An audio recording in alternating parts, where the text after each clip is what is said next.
Гэрүүлээ радио 104.5, 84.5 суугтаа хамтагаа сонсогч танд маш их баярлалаа. За тэгээд яг энэ цаг мөчийн мэндийг бас хүргэж байна. Радиогийн 1-р студиэс салхуу баахын нэвтрүүлгийн цоо шинэхэн дугаар инхүү эхэлж байна. За бидэнтэй хамт 1-р студид маань сэтгэл зүйч Батхуу гэрэл судлаач их цолон миний би Мизун хариулагчийн хамтд салхуу баахын нэвтрүүлгийнхаа шинэхэн дугаарыг эхлүүлэхэд бэлэн болсон байна. Өдрийн мэндийг хүргэе. Өдрийн мэндийг хүргэе.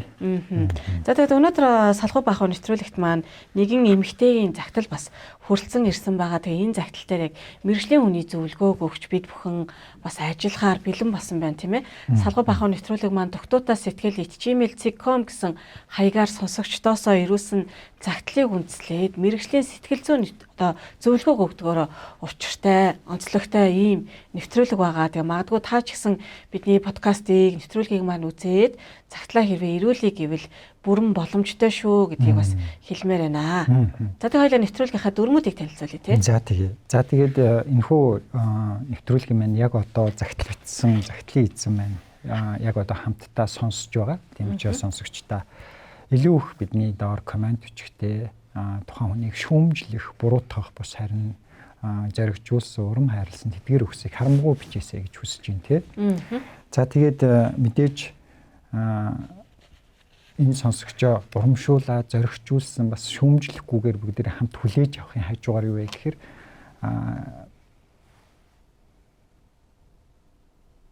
хүлээж авахын хажуугаар бас зөвлөн, урамшуулна, тайлбарлана тийм ээ. За тэгээ магадгүй хүн чинь нэг өөрийнхөө амьдралыг ингээд цаасан дээр бичээд ирүүлнэ гэдэг бол маш том зориг байдаг шүү дээ тий. Тэгээд ямар ч байсан энэ зоригийг бас гаргаад энэ загтлыг ингээд бичүүлж байгаа энэ хүмүүсийг шүүмжлэхгүйгээр хүлээж авах нь чухал хүлээж авах нь чухал. Тэгээ мэдээж нөгөө хүн амьдралынхаа бас энэ асуудлыг ингээд бичиж гинэ гэдэг чинь стрессээ даван туулж байгаа, бэрхшээлээ даван туулж байгаа нэг хэлбэр. Гэхдээ энэ бол хангалтгүй. Эргүүлээд яг энэ дээр мэргэжлийн хүний зөвлөгөөг өгнө гэдэг нь манай нэвтрүүлгийн онцлог чухал зүйл байгаа шүү дээ. Олон залуучууд, олон гэр бүлүүд гэр бүл салтын асуудал дээрээс ингээд ер нь ихэнхдээ шийдвэр гаргаж байгаа байдал нь за үзэл бодол нийлэхгүй. За угаасаа бит хоёр бүтэхгүй юм байна. За ер нь болий гэдэг юм сэтгэл хөдлөлөөр хандах гэдэг шүү дээ. Айл болгонд гэр бүл болгонд асуудал тулгарнаа, госуул болгонд асуудал ирнэ. Гэхдээ тэр асуудлыг даван туулдаг арга нь байхгүй. Даван туулдаг тэр одоо магадгүй энэ удаа төвчээ, энэ удаа уучлая гэдэг энэ хөшүүрг нь байхгүй. За тэгээд цаашлаад гэр бүлийн боловсрал багахгүйгаас болоод салтын асуудал дээр маш амархан шийдвэр гаргаад бас маш амархан үйлдэл хийж гинөө гэдэг зүйлийг судлаачд бас ингэж ажиглаж хэлж байгаа тий. Тэгээд сүүлийн үеийн судалгаар бол 4 гэр бүл тутмын нэг нь гэж бас хэлж байгаа штэ. Тэгэхээр нэвтрүүлэг маань ямар онцлогтой вэ гэвэл яг мэрэгчлийн хүний зөвлөгөөг өгж байгаа учраас тий мэрэгчлийн хүний зөвлөгөөг сонсоод энэ асуудал маань нэрээ салах нь муу юм байсан болов биш байсан болов. Тэгээ магадгүй бүх асуудал дээр салахгүй гүрийгээд төвчээдэ гэж хэлж бас боломжгүй тий. Асуудал болгон өөр, кейс болгон өөр. Зарим тохиолдолд амь насны утганы эрен дээр ч гэсэн байвал төвчээдэ гүрийгээд гэх боломж байхгүй. Энийг дагаад хүний сэтгэл зүй, энийг дагаад хүний амь нас явагдаж байгаа тий. Нөгөө тохиолдол нь салтыг зөвшөөрдөг. За салтыг хүлээн зөвшөөрдөг тий. Хүлээн зөвшөөрөхөөс аргагүй нөхцөл байдал тий. Бие махбод болон сэтгэл санааны хүчирхийлэл амь насанд эрүүл мэндэд аюултай тохиолдолд гэж байгаа тий. Хоёрдугаарт нь юу гэвэл гэр бүлээс гадуур харилцаа удаан хугацаанд үргэлжилж байгаа. Тэдгээр зүйлсээ одоо хүртэл үргэлжлүүлсээр байгаа ийм нөхцөл байдалд бид бүхэн салтыг хүлээн зөвшөөрөхөөс өөр аргагүй нөхцөл байдалд байдаг байгаа тий. Дээрээс нь мэдээж нөгөө яг хохирогч гэж өөрийгөө үзэж байгаа тэр талын тий магадгүй энэ нөгөө гэр бүлээс гадуур харилцаа байлаа тэрийг зогсоолоо тэгээ тэр хүн үнэхээр энэ нөхцөл байдлыг уучлж хүлээж авч чадах уу гэдэг энэ бас нөхцөл бас харгалздаг тий бас харгалздаг байна. Тэгээ дээрээс нь хосын зөвлөгөө гэдэг чинь зөвхөн нэгтлийн байр суурийг илэрхийлэмжийг нэгтлийн мэдээлэл дээр тулгуураад дүгнэлт хийчихдгүү тий зөвлөждгүү. Хоёр талын байр суурийг тий тэнцвэртэй сонсдог, хоёр талын байр суурь үзэл бодол тэр бүхий л зүйлсийг сонссны үндсэн дээр бас зөвлөдөг байгаа тий. Нэг талын байр суурийг үндэслээд бас зөвлөнө гэдэг бол бас учир дутагдaltaй болчдөг байгаа. Яг тийм. Ерөн зөвөр ингээд олон нийтийг анзаараад ахаар усын одоо асуудлаар яг тэг гэр бүлийн асуудлаар зөвлөгөө авъя гэдэг одоо энэ шийдэлтэй осууд бас нэмэгдэж байгаа. Нөгөө тагуур эсэргүүцэлтэй ч юм уу энэ тал дээр яг ийм зориг гаргаж чадахгүй байгаа байдал нь санаа зовдогтой холбоотой тий. За одоо очивол гэр бүлийнхээ асуудлыг тэнд очивол яриад тэгээ шийдвүлээ дахин ч юуийн сэтгэл зүйч шийдэж өгнө ч гэж юу аах вэ? Тэгээ тэрийг нь одоо бит хоёр хүлээж аваад өөрчлөгдөн ч гэж юу аах вэ гэсэн олон комментууд ингээд хөвөрдөг юм билээ. Хүмүүсийг анзаараад хахаар тэгэхээр сэтгэл зүйч гэдэг маань өөрөө гэр бүл судлаач гэдэг маань ялангуяа хосын асуудал дээр болон гэр бүлийн харилцааны асуудал дээр бол яг ингэж хий, яг тэгж хий гэхээсээ илүүтэйгээр гарцыг олж харах. Тэгээ гарц гаргалгааг ингэж олж харахад нь тусалдаг, чиглүүлдэг, зөвлөдөг ийм хүмүүс байгаа. Тийм учраас нэг удаа ч гэсэн та яг сэтгэл зүйчдэр уулзна гэдэг бас яг тэр зүйлийг хэрэгжүүлээд үзээрэй. Тэгээ олон хүмүүс бит хоёрын ямар салах асуудалтай байгаа шийхаараа уулзах хүлээж гэдэг ийм зүйлсүүдийг ярьдаг. Тэгээ зөвхөн салгаж байгаа хүмүүс л одоо зөвхөн уулздаг төдий бас биш. Урьдсан сэргийлсэн, боловсрол олж авах, яаж харилцах вэ гэдгийг ирж хайсан тохиолдолд ч гэсэн бас уулзах бүрэн боломжтой байгаа шүү. Тэ мэргэжлийн хүндэд хүнд хандаж сурах нь бол хэвийн үзэгдэл юм а гэдэг зүйлийг бас энэ үрэг төвшүүлье гэж бодож байна. За тэгээд хоёулаа өнөөдрийн загтал руугаа оръё тийм ээ. Энэхүү загтал маань манай радиогийн одоо яг гэр бүлийн радио 104.5 84.5 гэдэг одоо пэйжийн маань чат хэсгээр ирсэн ийм загтал байгаа. Тэгэхээр зөвхөн дугтуутай сэтгэл @gmail.com биш бас тэр чатаар бас салхуу байх нэвтрүүлэгтгээд хандаа загтлаа ирүүлэх бүрэн боломжтой гэсэн үг. Мөн та дугтуудаа сэтгэл @gmail.com гэсэн тэ доогуур гарч байгаа хаягаар бас бидний захиагаа өөрийнхөө гэр бүлийн амьдралын хосын харилцааны тэр бэрхшээлийг бас бидэнд хуваалцах боломжтой юм шиг би хэлмээр тэ. Мэдээж эдгээр кейсүүдийг эдгээр захидлуудыг уншаад энэ данхан шатны зөвлөгөө өгч байгаа нь бас ижил төстэй асуудал тулгамдж байгаа тэдгээр хосуудад бас бодиттой тусламж дэмжлэг болоосоо гэсэн үднээс бид нэр энэ хүн нэвтрүүлгийг бэлтгэн өргөж байгаа лээ тийм. За тэгээд би загтлаа уншиж сонирхуулъя. Загтлыг маань дуусах хүртэл бас бидэнтэй хамт байгаарай. За тэгээд үргэлжлүүлээд бас бидний сувгийг дагаж болно, мөн салхуу байх уу гэсэн Facebook-ийн групп байдаг. Энэ групп дээр ч гэсэн нэрээ нууцлаад өөрсдийнхөө нийтлэлийг тэ загтлыг бас оруулж болно. Нэвтрүүлгийг маань тас шеэрлэх бүрэн боломжтой шүү гэж хэлмээр байна. За тэгээд хамтдаа нэгэн бүсгүн эргүүлсэн загтлыг сонсцгоё. За би загтлыг уншиж өгье. Сайн байна уу? Энэ сайхан өдрийн мэндийг хүргэе. Би нэг хүүтэй 28 настай ээж байна. Нөхөртөөгөө 2021 он танилцаж 2022 онд гэр бүл болсон боловч тун удалгүй хоёр тишээ болж жил гарсан болж байна. Гэр бүл басноос хойш хадам ээж гэдэг хүн бид хоёрын амьдралд оролцдог. Намайг жирэмсэн байхад нөхөр маань хэд хэдэн удаа надад гар хүрч аймаар түүхтэй хүн юм а. Хамгийн сүүлд нь хадам ээжтэй задуулж бараг л хүүхдээ аваад зогтож гарсан юм а. Тэрнээс хойш нөхөрч хадам аав ээж гэдэг хүмүүс ч бид хоёрыг нэг ч удаа хайж ирээгүй. Энэ хорон зөндөөл юм болсон л доо. Цагдаа сэргийлэх гэх мэт.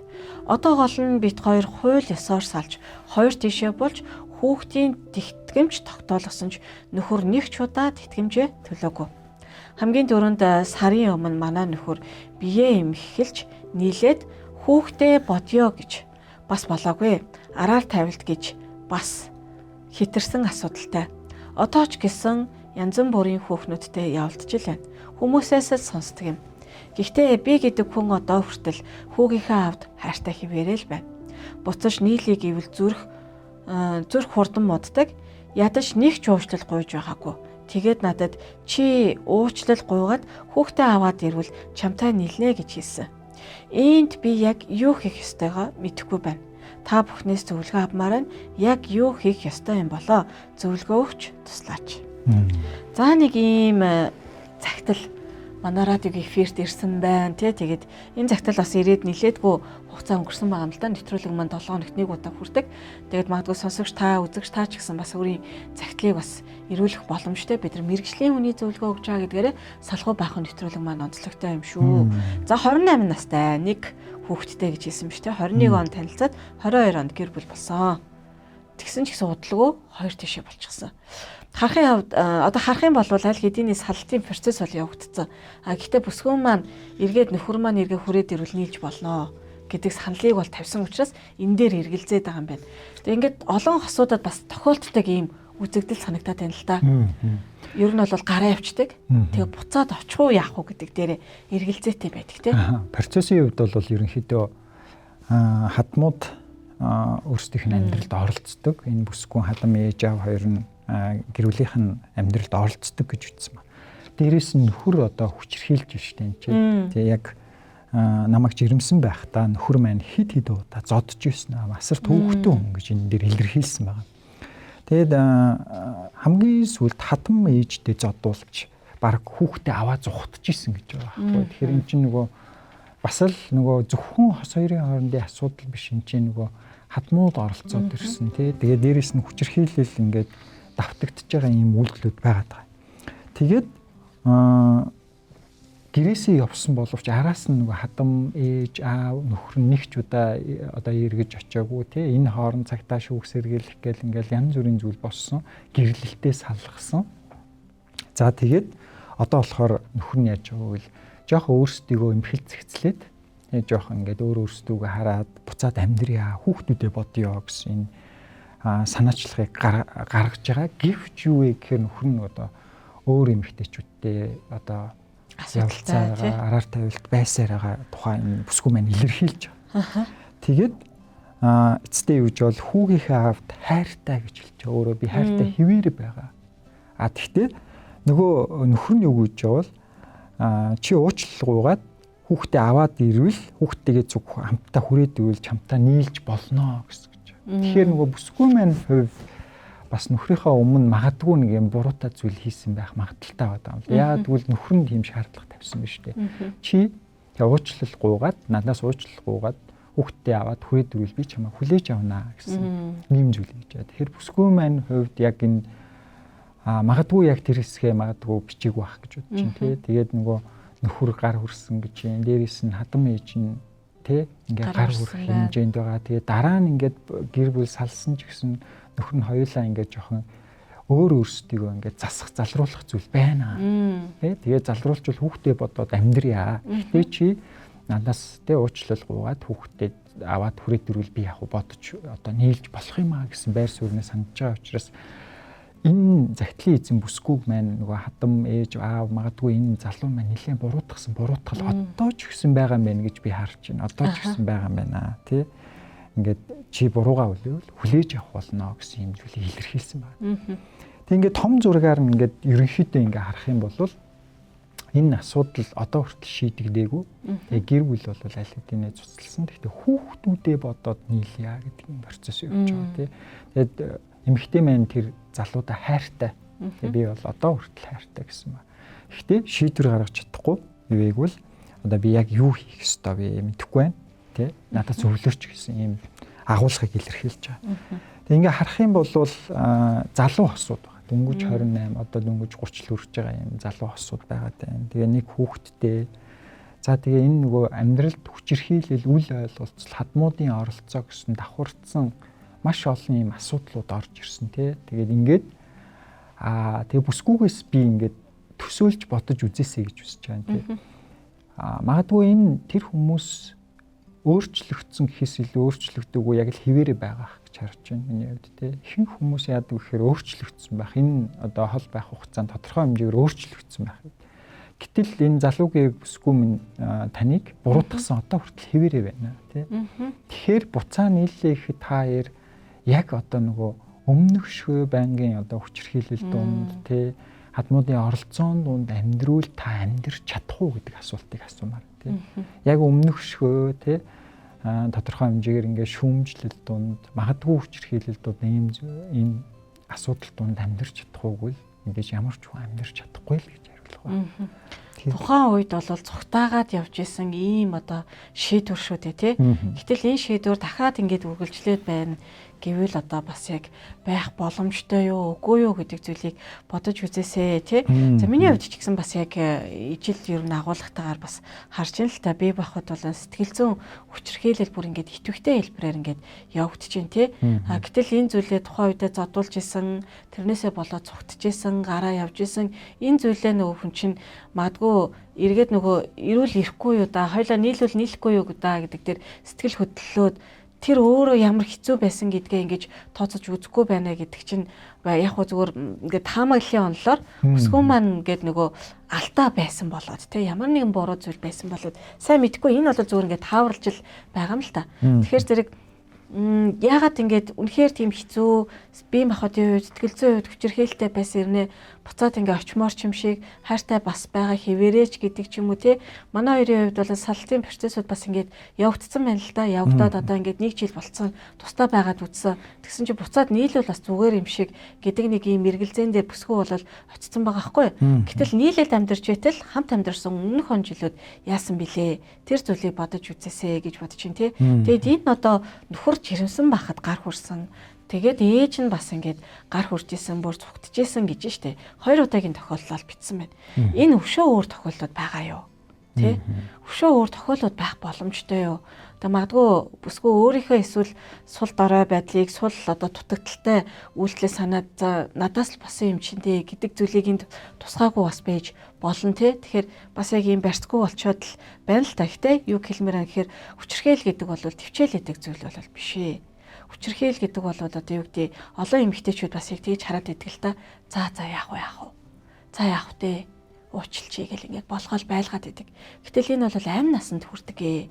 Та яах вэ байж болно. Гэтэл та нөгөө хүнийгээ бас эрсдэлд оруулж идэг энэ оруулах зүйл бас байх боломжтой шүү. Юмны игзэг гэдэг чинь те ингээд хинч тооцоолоогүй байхад ийм ирэх зүйл бас байх боломжтой. За тэгээд тогсон харилцаан дээр, гэр бүлийн харилцаан дээр нэгнийгээ ингээд сэтгэл хөдлөл нь хит сөрөг үед ингээд барьж авч зодно гэдэг бол яавч эрүүл тэнцвэртэй ийм үйлдэл бол бас бишээ. Тэр зөвхөн энэ загтал дээр үүдээд энэ ингээд илэрч гарч ирээд яригдж байгаа боловч өнөөдөр хосууд бас бие биендээ гар хурж байгаа тохиолдлууд нийгэмд бас түгээмэл байж идэг. Гэхдээ олонний өмнө тэ яг хүмүүсийн нүдэн дээр бол бас байдаггүй дандаа хаалганы цаана үлдэгддэг л ийм үйлдэлүүд байгаа ш. Тэгээд хосууд ялангуяа эрчүүд, эмгтээчүүд тэ ингээд нэгнийгээ цохин зодн хүчирхийлнэ гэдэг бол өнөөгийн нийгэмд бол цохисгүй зүйл юм шүү те. Энийг бол эмгтээчүүд за тэгээ ерөн гэр бүлийн хүрээнд бас төвчээд ахаар зүйл бол биш ээ гэдэг зүйлийг бас татдагчмаар байна. Аа. За тэгээд дээрэс нь юуг нэмж хэлмээр байна гэхээр бүсгүй маань хувьд яг одоо мэдээж энэ залууд хайртай гэж илэрхийлж байгаа. Тэ хайртай учраас бас энэ талаар бодох болж штэ тий. Тэгэхээр илүү их мэдээж нөгөө хайр гэдэг бол зөвхөн мэдрэмж биш тий. Энэ бол сонголт шийдвэр гэдэг тий. Тэгэхээр энэ цаашдаа ийм үйлдэл байх юм бол эдгээр зүйл байх юм бол хүлээж авч чадах уу гэдэг түрүү асуултыг асуусан байна. А дээрэс нь нэмээд юу вэ гэхээр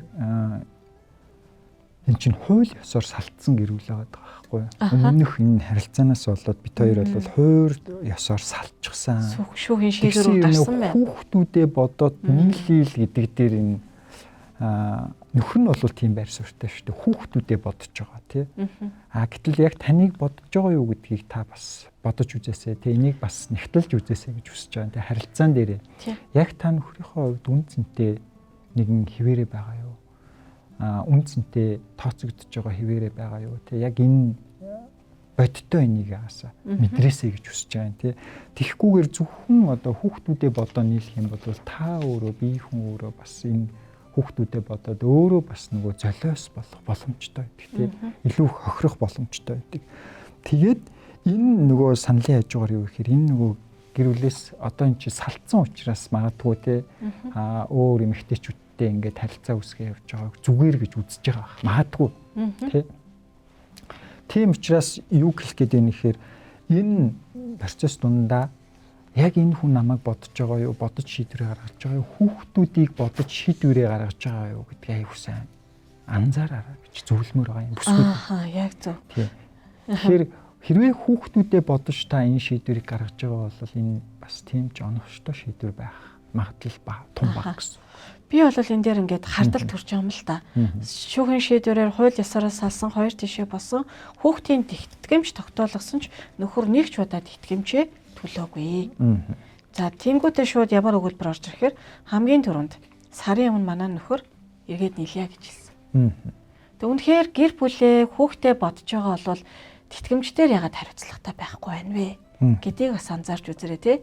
Нэгэнтэй л одоо ингээд шийдвэр гараад ингэсэн байгаа бол энэ одоо шийдвэрийн хойноос эргэж буцах бас шаардлага юу байгаа вэ гэдэг зүйл бас одоо те хэлчихэд илүүдэхгүй баха гэж бас бодож байна. За тэгээд хүүхдүүдээ бодъё. За тэгээд дээр нэмэх нь араар тавилтын асуудал. Нөхөрт бол байдгаа гэж тий. Тэгэд энэ хоёр хүний хоорондын харилцаа нь бас ингээд ялангуяа нөхрийн их нэртэй хандж байгаа харилцаа хандлага энэ эмэгтэйд хамгийн хүчтэй нөлөөсөн хэсэг загтал дээр энд гарч байгаа. Юу вэ гэхээр буцаж нийлээ үйл зүрх одоо ингээд өвдөд ах юм аа. Зүрх өвдөж гинөө гэж байна тий. Тэр энэ хэмжээний та нөхрөөсөө шархалчихсан тий. Ингээд гэмтэл авчихсан ийм хэмжээнд үжиж ингээд буцаад нийлнэ гэдэг яг таны хувьд яг бодит тий хийж болох энэ яг зөв сонголт уу гэдэг дээр дахин нэг бодож үзээсэй гэж хүсэж байгаа юм тий. Мэдээж яг хөө ингээд та хайртай байж болно. Гэхдээ хайр гэдэг бол мэдээж хүний үйлдэл тий сонголт тий тэгээд тэр нөгөө алдаа гимшлээ ухаарсан тэр харилцаа хандлагаас эхлэлтэй байдаг тий. Та магадгүй нөхөртэй хайртай учраас та нөхрөө уучлаад тий магадгүй нөхөртөөгөө ингээд буцаад нийлэх сонголтыг хийсэн байж болно. Гэхдээ таны нөхрийн илэрхийлж байгаа илэрхийлэмж чи надаас уучлахгүйгээд хүүхдээ аваад түрээд ирэх юм бол буцаа нийлж болох юм а гэж байгаа энэ хандлага таныг одоо ч гэсэн буруутгасаар байгаа энэ хандлага тэгээ яг таны хувьд те энэ хэр бодиттой байх вэ гэдгийг ойлгох хэрэгтэй болж байгаа гэсэн. Харин тийм. Яагаад тэгэхээр бүсгүн маань энэ би одоо ч гэсэн хайртай л да гэдэг үгэндээ бас ингээд төөрөө яваад байгаа байхгүй юу? Нөгөө хайртай учраас амьдрах хэвээр, хайртай учраас уучлах хэвээр, хайртай учраас твчих хэвээр мэдээж зөв суур хайр байх хэвээр. Гэхдээ хайр болвол ингээд удаан хугацаанд өвтгөж, эсвэл удаан хугацаанд буруутгаж, удаан хугацаас хариуцлагаас мултарч, тэ хайр одоо юу хин чи надад хайртай учраас гээд ашигладаг тэр хандлага бол ерөөсөө биш байгаад байгаа байхгүй. Тэгэхээр бүсгүйгийн маань төөрөлдөд байгаа зүйл тэр би нөхөртөө хайртай. Гэтэ бодхоор зүрх өвдөд байна. Тэгээд хадам ээж маань ингэж оролцдог. Хүүхдийнхаа юуг төлөөгүй. Ийм гээд ингээд тий сүрэг талууд нь гэтэл нөгөө тал дээр дэнслэгдээд ингээд эргэж ингээд хургаад байгаа шалтгаан нь хайртай учраас. Гэтэл үнэхээр хайр гэдэг чинь тэгвэл юу юм бэ гэдэг энэ агуулга руу энэ мөн чанар руу бүсгүй манаас бодлох хэрэгтэй болчихж байгаа байхгүй тий. Тэгээ загтал дээрээс харах юм бол энэ бүсгүүд өгж байгаа мессеж дээр тэгээ яг энийг та яг энэ загтал дээр бичсэн зүйлсийг нөхрөөсөө ингээ мэдэрч байгаа бол ямар ч үн цэнгүй юм мэдрэмжийг би бас яг энэ загтлаас мэдэрч ин л та бүсгүйн оронд би өөрийгөө тавиад үзэх юм бол таны хуучин нөхөр л гэж яриад салцсан юм чинь тий. Тэгэхээр тэр нөхрийн хувьд танд ямар ч үн цэнгүй ингээ хандж байгаа юм шиг тий. Ядаж энэ хугацаанд нэг ч удаа уучлал гуйж байгаагүй гэдээ энд бичсэн байгаа байхгүй. Дээрээс нь чи надаас уучлал гуйгаад хүүхдүүдээ аваад түрээд ирэх юм бол би чамааг уучлаад тий эрүүл чамтаа нийлнэ гэсэн ийм агуулмжийг нөхөр тий шаардлага юм уу ийм зүйлийг бичсэн байна. Тэгэхээр энэ дээр бол ингээд нөхрийн дахин хэлээ тий таны одоо ч гэсэн буруутгасан те таны буруу гэсэн энэ салалт эдгээр бүх зүйл таны гэсэн буруу гэсэн байр суурин дээр байгаа тий байгаа. Тэгэхээр яг энэ таны буруу гэсэн буруутгал үнэхээр энэ буруу зүйл таны хувьд байгаа юу гэдгийг бас өөрөөсөө асууж үзэр.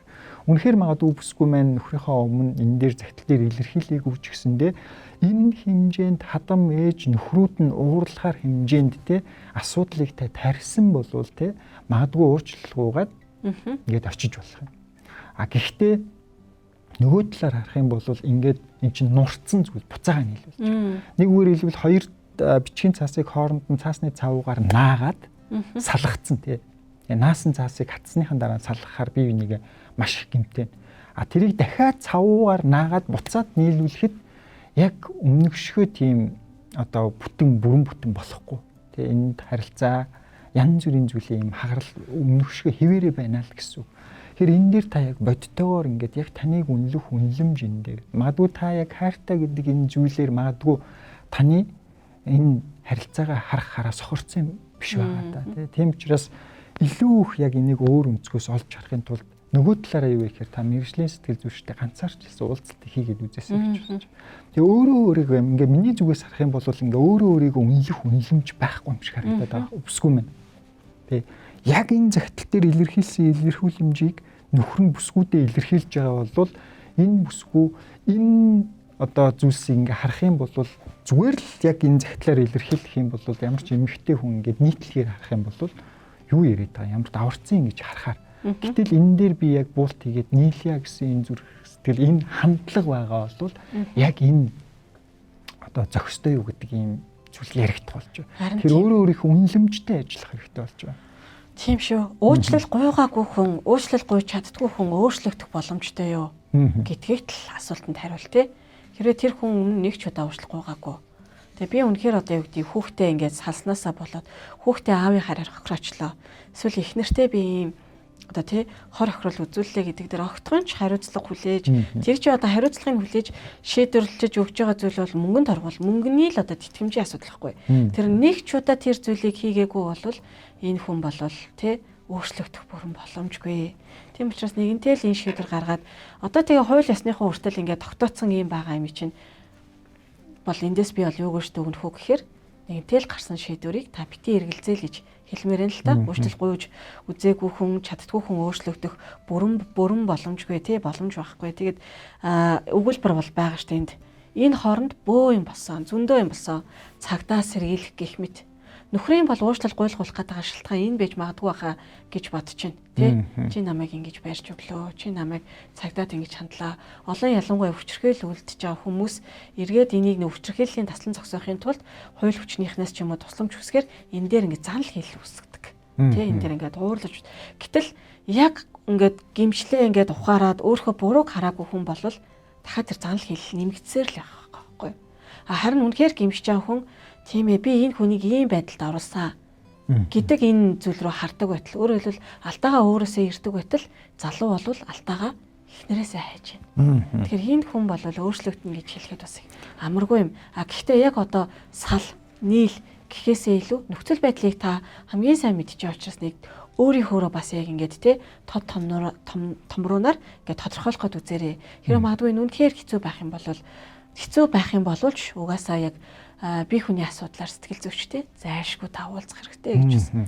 Зөвлөмөр байна. Тэгээ бодиттой нэг зүйл нь юу гэхээр та төсөөлөд тэгээ магадгүй яг буцаад нийллээ гэж төсөөлье.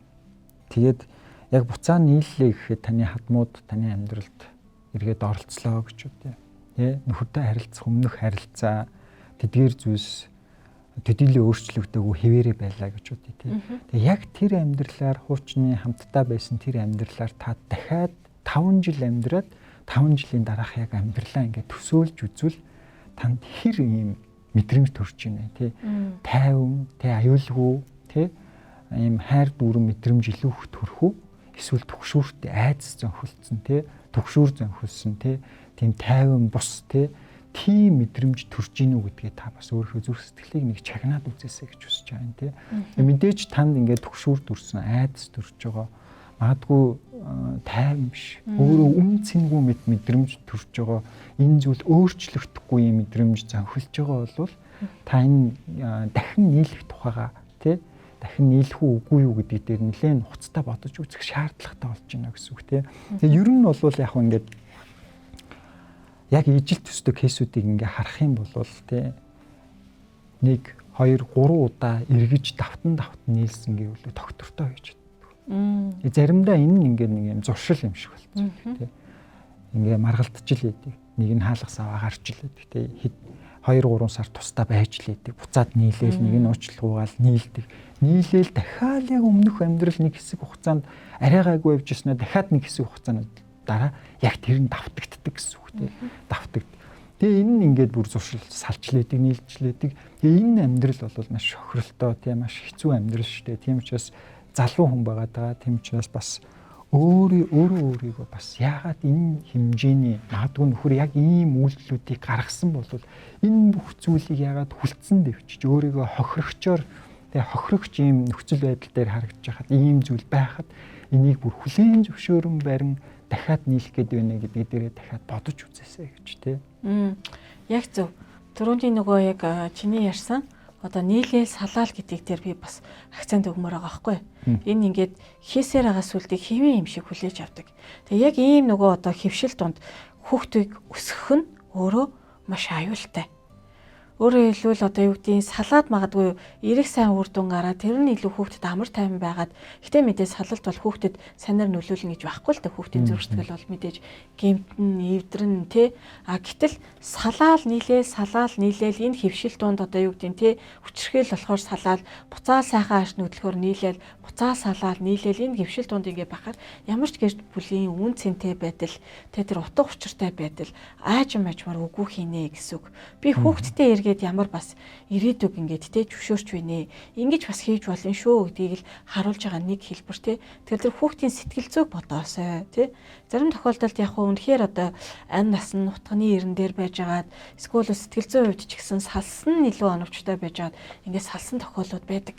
Үүний дараа маш сайн ингээд амьдралаа авч яваад хүүхдийн зүрх сэтгэл мэдээж хэцүү ч гэсэн ээжийн эсвэл одоо юу гэдэг аавын тэр хичээл чармаалтаар болоод ингээд идгэрх те чөлөөлөгдөх тохиолдлууд бас байдаг ер нь амьдрал дээр ингээд харагдаад тахаар. Тэгэхээр яг энэний төлөө бас айгүй хичээгээсэ гэдгийг бас ингээд өгүүлэмжийг хэлмээр байна л да. За тэгээд манай нэвтрүүлгийн ялангуяа манай дээр орж байгаа манай сэтгэл зүйчдийн гол баримтлагдаг те салтыг хүлээн зөвшөөрдөг юм хоёр том шалтгаан байгаа. Тэгээд би нэвтрүүлгийнхэнд хэлсэн. Нэгдүгээрт эрүүл мэнд амь насанд аюултай хүчирхийлэл зөнхөлж байгаа гэдэг. Хоёрдугаарт нь юу вэ гэхээр гэр бүлээс гадуур харилцаа байгаа. Тэгээд түүнийг ингээд мэдсэн ч гэсэндээ те баригдсан ч гэсэндээ түүнийг зогсоогоогүй үргэлжлүүлсээр байгаа гэдэг нөхцөл байдал байдаг байгаа те. Түүнийг энэ уучлж хүлээж авах боломжгүй те. Тийм тохиолдолд гэр бүл одоо салтыг бид хүлээн зөвшөөрдөг. Тэр бүсгүй маань хувьд яг энэ амьдралд нь ингээ харах юм бол тэгээ яг энэ хүчирхийлэл байна. Тэгээ жирэмсэн үед нь хэд хэд удаа гар хурж зодж исэн. Тэ. Тэр байтугай хадам ээж нь хүртэл ингэж зодж исэн юм кейс одоо энэ дээр дурдсан байгаа шүү дээ. Ийм үйл явдал байсан. Тэгээ зүхтаад явж исэн гэдэг.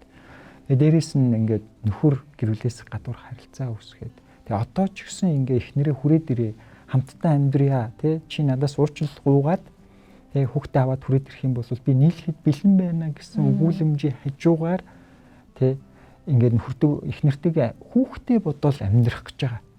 Түүнээс биш яг эхнэрээ бодож амьдрж гин үү гэдэг бас энэ хүчин зүйлийг харгалзаж үзээсэй. Яг таныг бодож гин үү? Эсвэл зөвхөн хүүхдээ бодож байгаа юм уу? Тэгэхээр зөвхөн таныг бодохгүйгээр зөвхөн хүүхдээ бодоод ингээд нөхөр сонголт хийж явах юм бол тэр хүний хажууд таацж жаргалтай амьдарч чадах уу гэдэг асуулт байна. Тэгэхээр хэрвээ энэ тохиолдолд та хүүхдээ бодоод өөрийгөө гаргуунд хаяад ингээд хүүхдээ бодоод нөхөртөөгөө нийлээ амьдралаа гэж үгүй. Тийм бол та энэ одоо нөхцөл ас жаргалтай амьдарч чадахгүй байхгүй. Тэгээ байнгын тэр араар тавил, байнгын тэр хүчирхийлэл дундаараа одоо ас жаргалтай амьдарч чадахгүй гэсэн. Энэ одоо аз жаргалгүй ээжийг харж өссөн хүүхэд аз жаргалтай амьдрах уу гэдэг асуултыг бас асуумаар байна. Тийм. Хэрвээ ээж аз жаргалтай байгаа тий амьдралдаа сэтгэл хангалуун байгаа аз жаргалтай байгааг харж өссөн хүүхэд өөрөө бас ингээд бас аз жаргалтай аюулгүй байдлаар тодорхойлж мэдэрч амьдэрдэг. Тийм учраас энэ хүчин зүйлийг бас харгалзаж үзээсэй тий бодтойгоор гэж хүсэж байгаа. Хамгийн зөв шийдвэр хаана очиж гарах вэ гэхээр та өөрийгөө хинбэ тий өөрийн үн цэнтэй холбоотой тий яг энэ уулзалтыг мэржлийн сэтгэл зүйчтэй хийгээсэй гэж хүсэж байна. Хүн өөрөө заримдаа ингээд нөгөө нөхцөл байдал дунд дэндүү гүнд нь ороод ирэхээрээ нөгөө хаана яваагаа мэддэг. Яг өөрийнхөө үн цэн хэмжүүрийг тий яг аль хүртэл унтсан байгааг ингээд олж харж чадхаа байсан тий чадахгүй. Нэг үгээр хэлбэл нүднээс хорцсон юм шиг л юм болцсон явждаг тий. Тийм учраас энийгээ та илүү их өөрийгөө тодорхойлж өөрийгөө ойлгож би хэн бэ? Би ямар үнцэнтэй нэгэн бэ гэдгээ дахин тодорхойлж тэр үндсэн дээр шийдвэрээсээ гаргаасаа гэж хүсэж байгаа. Тийм учраас мэргэжлийн үнэтэй зайлшгүй уулзалт хийгээсэй гэж хүсэж байгаа. Яг тийм тий. Хүүхэд бол эцэгхийн харилцаанаас хайрлахыг, уучлахыг, хүндлэлийг л сурах мэдээж хэрэгтэй. Гэтэл яг энэ зүйлүүдийг хэрвээ одоо ингээд хүүхдээсээ би хүүхдтэй сургаж харуулж чадахгүй байна гэж магадгүй дүгнж ивэл тий. Ингэж бас ойлголтод бодолд хүрчээвэл энэ бас яг тохиромжгүй харилцаа байх боломжтой. Тэгээд ганцаараа та давах гэж битгий оролдоорой. Магадгүй нөгөө хиймэл тайван байдлаар бас энэ асуудлыг давчна гэж битгээ бодоорой. Тэгээ би бол бүсгүйг жоохон ингэж таамаглаж байна. Ер нь айгу хурдан уурлаад түргэн мартдаг. Төрлийн онцлогтой байж болох юм тий. Тэгээ ийм хүмүүс бол яг тэгэхээр яг тухайн орчин, тухайн үед зовж исэн, шаналж исэн зүйлсүүд нь дурсамжинд нь байгаа ч гэсэн болчих юм шиг тий. За нийлвэл болчих юм болов хүүхдэд маань илүү бүтэн байдлал хэрэгтэй тий. Сэтгэл зүйч нар ингэж л зөвлөдөг шүү дээ гэдэг нэг юм таамгаар, хиймлэр, төсөөллөөр ингээд энэ асуудлаа даван туулах гэдэг байгаа байхгүй. Тэгээд магадгүй энэ дундаа ингээд өөрөө шийдвэр гаргах хэрэгтэй тий. Одоо ингээд нөхрөн санал тавьсан. Тэгээ бүх боломж ингээд надад хэрвээ нөө гिचх юм бол ингээд нэг нөхөргүй амьдрах гэдэг юм шиг, хүүхэд нь эцэггүй болох гэдэг юм шиг тий. Тэгээ энэ зүйлд бити ингэж эргэлзээрээ та яг мэрэгжлийн сэтгэл зүйчдээр хандаарай. Магадгүй хэрвээ та хүсвэл манай гэр бүлийн радиогийн дэрэгдэх сэтгэл зүйчд болон гэр бүл судлаач нар танд бас цаг тий олгоод уулзалт хийхэд бас бэлэн байгаа шүү. Тийм учраас та энэ асуудлыг нэг юм хөнгөн төсөөлөлөөр авах гэж битгий хичээгээрэй гэдэг зүйлийг бас хэлмээрэн. Тэгээд бүх асуудал мэдээж та өөрөөсөө л бодож өөртөөгөө ярилцаж шийдвэр гаргахаас эхлэх тийм учиртай. Тийм учраас за нөхөр маань өөрчлөлт гуйгаад ирвэл боломжтой гэсэн гэдэг найдварыг бас худал найдварыг бас битгий тэгээрээ тий. Танаас нэг удаа уушлах гуйгаагүй хүн өөрчлөгдөн гэж байх уу гэдэг асуултыг бол би маш тодор энэ бүсгүйгээс бол асуумаар байна. За тэгээд нэвтрүүлгийн маань төгсгөлд бас бидэнд хандаж цагтл бичсэн маш их баярлалаа. Та энэ олон асуудал харилцааны үйл ойлголцолтонд өөрийгөө битгий золиослоорой, өөрийгөө битгий хаяарай. Хамгийн ихний алхам цагтл бичсэн маш сайн байлаа гэж таныг бас урамшуулмаар байна. За тэгээ эцэст нь яг таны нөхөр тантай яг одоо боддоор хэрхэн харилцаж байгаа вэ гэдгийг мэдэрхийг хичээгээрэй тий. Үнэхээр таныг хүлээж авсан, хайрлсан тий. Тэр хүний үйлдэл өөрчлөгдсөн тий. Магадгүй танаас уучлал гуйж байгаа үгүй юу тий. Эдгээр бүх зүйлийг харгалзаж үзэх шаардлагатай шүү. Бодит байдлыг үнэхээр харгалзах шаардлагатай гэдгийг хэлмээрээ. Тэгээ мэргэжлийн үн мэдээж танд яг энэ зүйлийг яг боддоор тодорхойлж тий арай өөр өнцгөөс харж та хоёрын харилцааг өөр өнцгөөс хөндлөнгөөс хараад дүгнэлт хийж тий зөвлөхөд мэргэжлийн үнэл танд туслан шүү гэдгийг бас хэлмээр байна тий. За тийм. Өнөөдрийн одоо захидал бол яг саллтын дараах сэтгэл зүйтэй холбоотой бас ийм агуулмжууд илүүх байлаа шүү дээ тий. Тэгэхээр нэвтрүүлэг маань зөвхөн салалт гэхээсээ илүүтэйгээр магадгүй зарим төрлийн салалт нь оновчтой байж болох юм. Эсвэл салсны дараа бас яг сэтгэл зүйгөө хэрхэн авч үлдэж болох уу гэд те бидний ингээд агуулга маань бас байгаа. Тийм болохоор сонсогч таныг бидний нэвтрүүлэгт хандаад цагтл бичих бүрэн боломжтой гэдэг одоо зүйлийг хэлмээр байгаа. Та Facebook-ийн салхуу байх уу групп мөн бидний дагуур гарч байгаа дугтуутай сэтгэл@gmail.com гэсэн мөн манай радиогийн гэр бүлийн радио 104.5 84.5 гэсэн пэйжээр чат хэсгээр нь те бидэнд хандаад цагтлаа ирүүлэх бүрэн боломжтой байгаа. Ингээд Монгол Батбэх гэр бүлийн төлөө уриатаагаар хамтдаа урагшилцгаая. Тэгээд хамтдаа ураагаа хэлэх үү те. Сайн цагийг хамт бүтээ түр баяртай.